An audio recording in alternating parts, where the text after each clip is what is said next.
लीजिए पितामह, आपके लिए। सौभाग्यवती भव।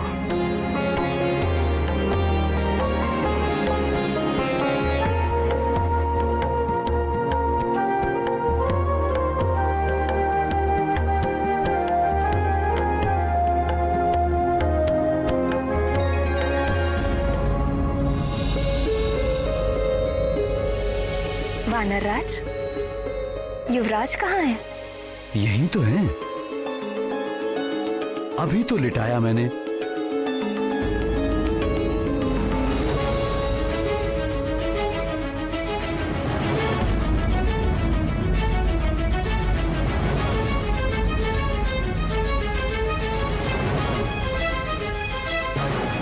अभी तो यही थे, क्षण भर का समय भी नहीं हुआ, कहां चले गए? किसी ने मेरे लाल को देखा क्या? कहां जा सकता है? किसी ने तो लिया होगा, अदृश्य तो नहीं हो सकता। देखिए कहीं पलंग से नीचे तो नहीं गिर गया।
ये कैसा चमत्कार है प्राण वल्लभ? 2 दिनों के हनुमान लल्ला घुटनों पर चलने लगे। इसमें आश्चर्य कैसा? हमारे श्याम सुंदर ने भी जन्म से 6वें दिन ही राक्षसी पूतना के प्राण खींच लिए थे। आंखें जो देखती हैं और जिसे सत्य मानती हैं, वो अधिकतर एक भ्रम होता है।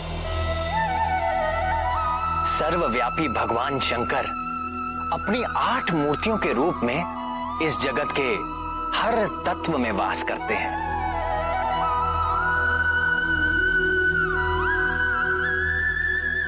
आकाश, अग्नि, जल, वायु और पृथ्वी रूपी 5 महाभूतों में वास करते हुए उनका नियंत्रण करते हैं। और इसके अतिरिक्त महादेव रूप से चंद्रमा में, ईशान रूप से सूर्य में और पशुपति रूप से समस्त पशुओं अर्थात जीव जंतुओं के भीतर रहते हैं। सूक्ष्म से सूक्ष्म कीटाणु से लेकर सारे पशु पक्षी मनुष्य देवता इन सब की आत्मा में पशुपति उपस्थित है। ईशावास्यमिदं सर्व यत्किंच जगत्याम जगत। इस जगत में जो कुछ भी है सब में महेश्वर का वास है। इन 8 रूपों में से जो सर्वव्यापी वायु है, इस ब्रह्मांड में सभी जीवों की सारी शक्ति का कारण प्राण रूपी वायु ही है। और जब ये शक्ति एक रूप ले लेती है तो वो और कोई नहीं, स्वयं हनुमान ही है। यदि वो प्राण वायु रूपी हनुमान अपने शैशव में ही वज्रकाय हो, महाबली हो, संकट मोचन हो, तो आश्चर्य कैसा। उन्हें देखने वाले निरंतर अद्भुत रस में डूबे रहे तो आश्चर्य कैसा। वो हैं ही अद्भुत। अद्भुत शिशु, हमारा शत्रु एक शिशु।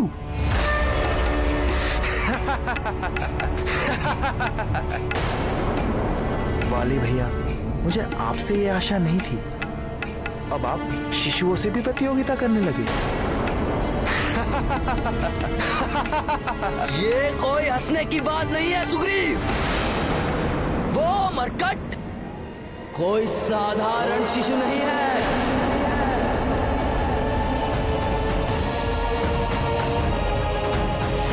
वो शिशु है, किंतु वो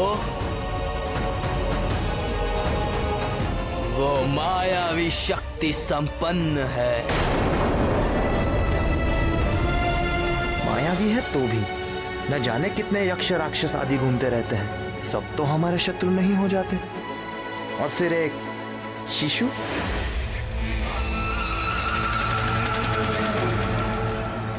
तुम समझते क्यों नहीं सुग्रीव?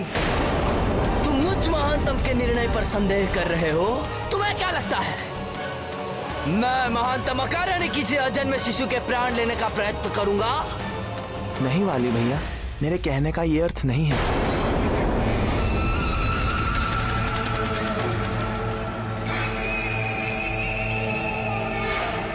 तो क्या अर्थ है? क्या किसी विष भरे सपोले को इसीलिए पालते रहना चाहिए कि वो अभी शिशु है, नवजात है? अरे मूर्ख, बुद्धिमान तो वही है जो विष वृक्ष को बढ़ने से पूर्व ही उसे जड़ से उखाड़ के फेंक दे। वह मरकट हमारे किष्किंधा राज्य और परिवार को ग्रसने वाला राहु है।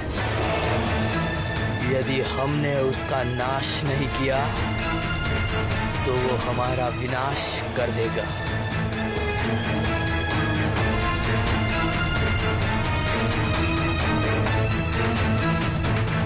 किंतु आप ये सब कैसे जानते हैं?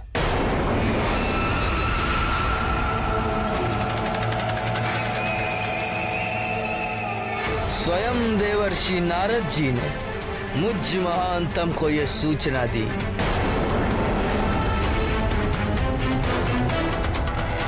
यदि ऐसा है तो भैया मैं भी आपके साथ हूं। किष्किंधा की रक्षा के लिए मैं अपने हाथों से उसकी जीवन लीला का अंत करूंगा।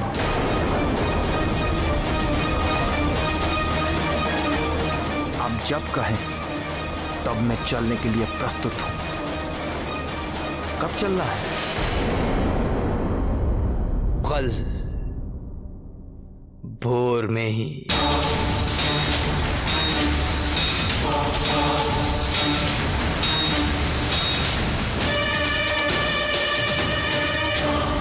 गजाननं भूतगणादिसेवितं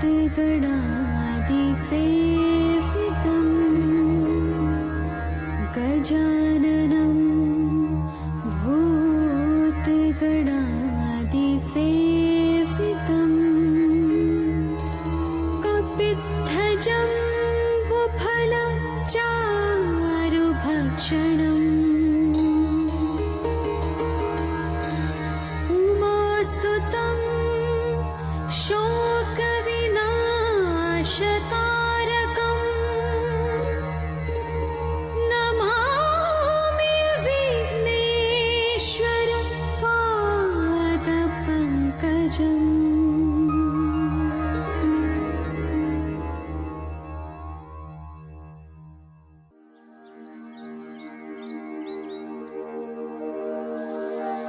पृथ्वी सगन्धा सरसास्तथापः स्पर्शश्च वायुर्ज्वलनः सतेजः नभः सशब्दं महता सहैव यच्छन्तु सर्वे मम सुप्रभातम्।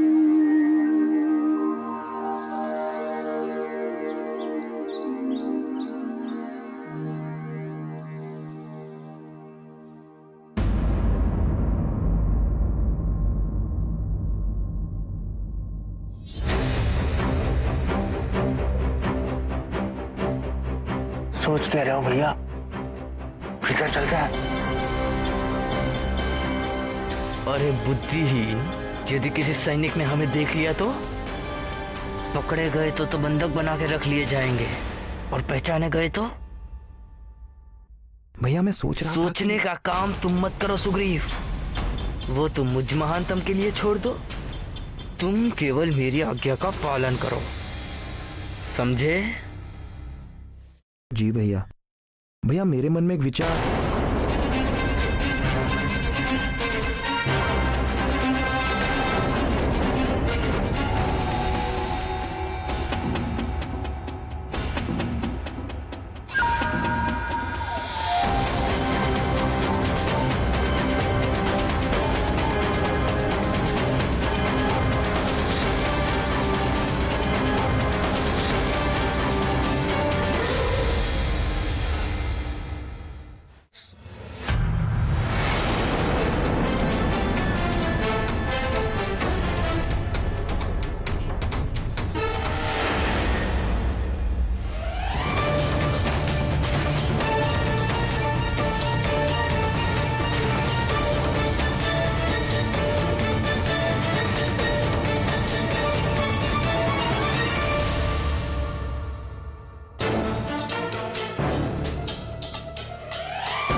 कितना मोहक शिशु है, इतना प्यारा शिशु मैंने आज तक नहीं देखा। प्यारा शिशु? अरे मूर्ख, ये वही मरकट है, हमारा शत्रु, किष्किंधा का शत्रु। किंतु भैया वो मरकट नवजात है, कुछ दिन पूर्व ही जन्मा है, किंतु ये तो 5-6 मास का दिख रहा है।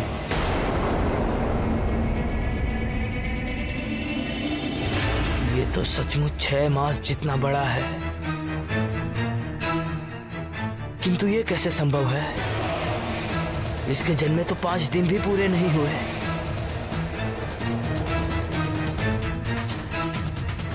कोई और होगा हमारा शत्रु, ये तो कहीं से भी दुष्ट नहीं लगता। ये तो कितना शांत है, इसे तो देखने से ही मन में आनंद सा उठता है। ये वही शिशु है, मुझ महानतम से ये भूल नहीं हो सकती। किंतु भैया किंतु कुछ नहीं, तू जानता नहीं, ये दुष्ट बड़ा ही भयानक मायावी है। मायावी? मुझे तो नहीं लगता। जब तक प्राणी का कर्म शुद्ध नहीं रहता, तब तक उसकी बुद्धि अशुद्ध रहती है। वो सत्य को सामने देखकर भी देख नहीं पाता। उसके कल्याण का मार्ग बार बार उसके सामने आता है, फिर भी वो उसका चुनाव नहीं कर पाता। समझाने वाले को वो अपना शत्रु समझता है और अंत में अपने सर्वनाश को प्राप्त हो जाता है। विनाश काले विपरीत बुद्धि। वाली परम संत हनुमान को बार बार देखकर भी उससे शत्रुता करता रहा और अपने अंत काल तक ऐसे ही भटकता रहा। कर लिया लल्ला ने स्नान, अब कर लीजिए थोड़ा ध्यान। हार कंठ में कुंडल कान, कितने सुंदर है मुस्कान।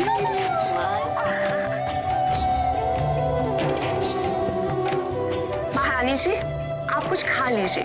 जब तक युवराज का अन्नप्राशन नहीं हो जाता तो उनके लिए भी आपको ही खाना होगा ना। अरे हाँ, फिर तो हमें बहुत सारा खाना होगा। क्यों केसरी नंदन? लीजिए महारानी जी, खा लीजिए।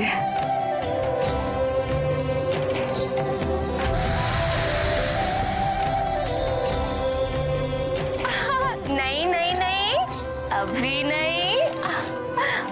ढाई माँ आप भी खाइए ना। अभी नहीं, अन्नप्राशन के बाद।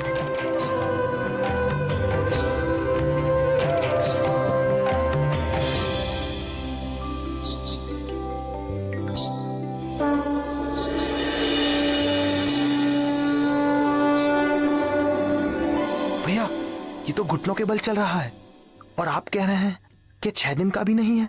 मायावी है मरकट, बोला था ना मैंने। युवराज जी, थोड़े और बड़े हो जाइए, फिर मैं स्वयं आपको सेब के उपवन में ले चलूंगी। चलेंगे हम उपवन, खाएंगे फल हम भर मन। महारानी जी, मैं आपके लिए स्नान का प्रबंध करती हूँ। केसरी नंदन, अब मैं स्नान करके आती हूँ।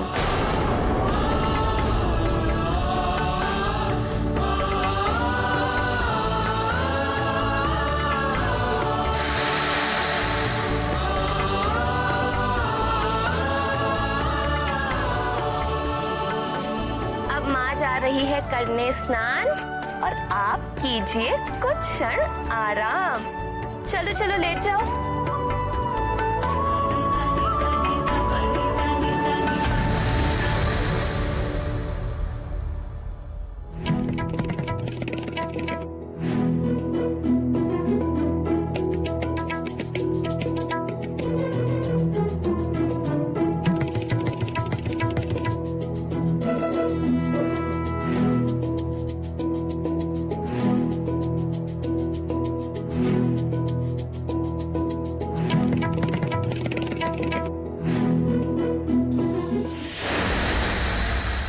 देखो तो इस मायावी मरकट को, 5 दिन का भी नहीं है और सेब खाना चाहता है। किंतु भैया,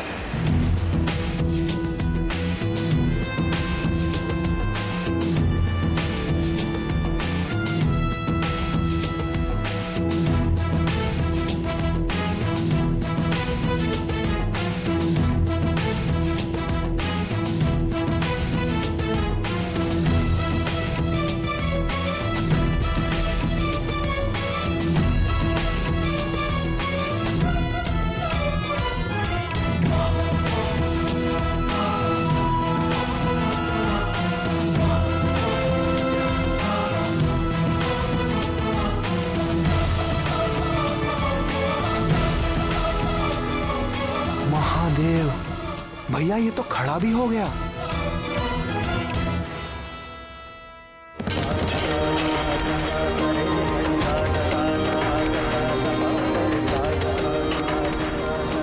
ये तो सच में चमत्कारी शिशु है। चमत्कारी नहीं, मंदबुद्धि,